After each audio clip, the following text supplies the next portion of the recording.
choose to play SS3 this regional? Well, SS3 is definitely one of my favorite leaders of all time. I've played this leader in the past since it came out in all color combinations, all kinds of things I've done with it. I've played Victory Strike using the 6-drop red-blue from the Invoker deck. I've played black-blue to play the Gogeta 8 black card. So it does open up all options and my creativity with the deck. This deck is definitely a control deck, and it allows me a lot of different plays. It's not linear, and you just adjust to what you need to do. And even when I've been playing Hatch and doing so well with it this year, I wanted to try something different, and the two promos that have allowed this deck to actually shine, at least these last two regionals with me. The first one that we get during the regionals, this card allows you to awaken really fast, which has been always a weakness for SS3. And then the Gohan promo from the new TPs, which is just a broken card, does so much and allows you to draw and keep your hand high. So with these two cards, SS3 is playable again. I wanted to try it, and well, I didn't do so bad with it, so I'm happy with this performance. I think it has a definitely really high potential, and let's see if I can continue using it.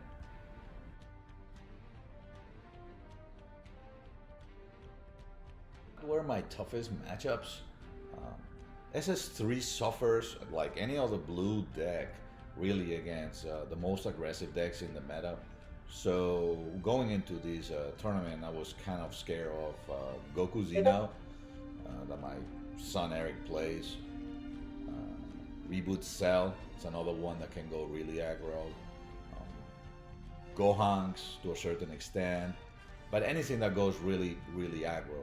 Also Nova in the most aggro version can hurt really fast, and it's just brutal. So those 3-4 decks are definitely the most concern for SS3. If I can get through the initial aggression, you start seeing your unisons and you're ready to rumble, and then you can stabilize and start throwing and start defending well, and that's it. But decks that can hit you hard really quick early game and put you down to 1-2 life, and especially like I mentioned, Goku Xeno and Cell Reboot, because they hit you with double crits, so you don't get to really see your hand grow from those hits, and then you don't get to draw because SS3 actually loses cards at the beginning. So those two are the most scary for sure.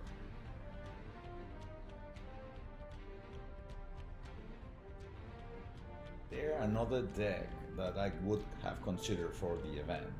Well, I don't know if I have to answer that question, guys.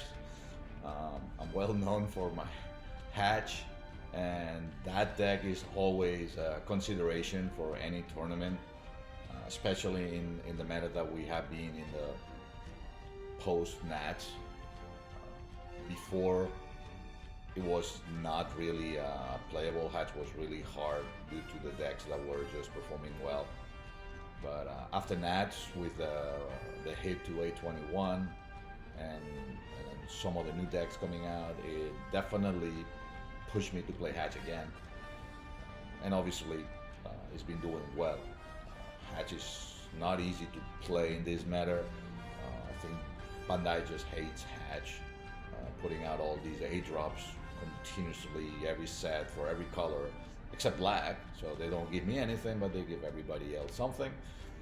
But always tweaking and always looking at how to manage all of that hate, and so far managed well. Hatch will always be a consideration for me. It's just a deck that I synergize well with, and at the moment there's no other ones that I've considered. I like playing U7 Goku.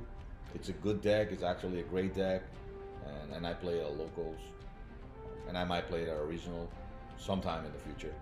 But for now, it's either Hatch or SS3, and we'll see what the new set and anniversary box support allows me to do with those two, or maybe play something else. Who knows?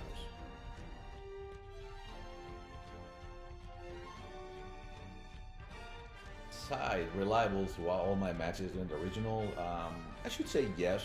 I pride myself on game knowledge and knowing what I need for my most difficult matchups. So yes, in this case, blue suffers a lot of it. It's green, so for the Buras were my choice in this case, and they really put on the work when I had to face the two Stealth decks that I had to play against. Some of the cards that I cited in for other colors, for the more aggro decks that were scary for sure. But yeah, my side is normally well studied, and I put a lot of time on it. Even build some Excel sheets sometimes just to see what cards are available and what makes most sense. So I do recommend to everybody that's going into a regional or nationals to really study and spend some time, because the side deck is definitely a huge part of the game right now with the best of one pre-side, and it's gonna help a lot.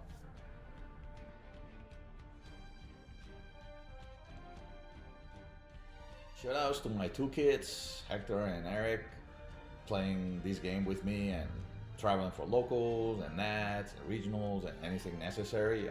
It's great to have them at home and be able to practice sometimes and just share the experiences and the new cars coming and talk about DBS and what we're gonna do moving on. Everybody at our locals at DFW that have kept this game alive, fighting all kinds of troubles and issues, but now we have a pretty strong community, so shout out to them.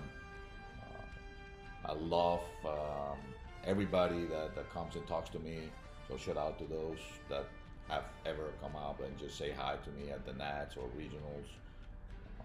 Don't want to forget anybody. There's a lot of great people that I enjoy talking to. The Wisconsin group that joins us in every trip. Legends, obviously, we spend a lot of time when we play, and it's great with his team, going out to dinner and just talk DBS. And everybody else that's showing this game and is not buying the game is dead, that's going around forever, just enjoying as we have it. Shout out to all the community.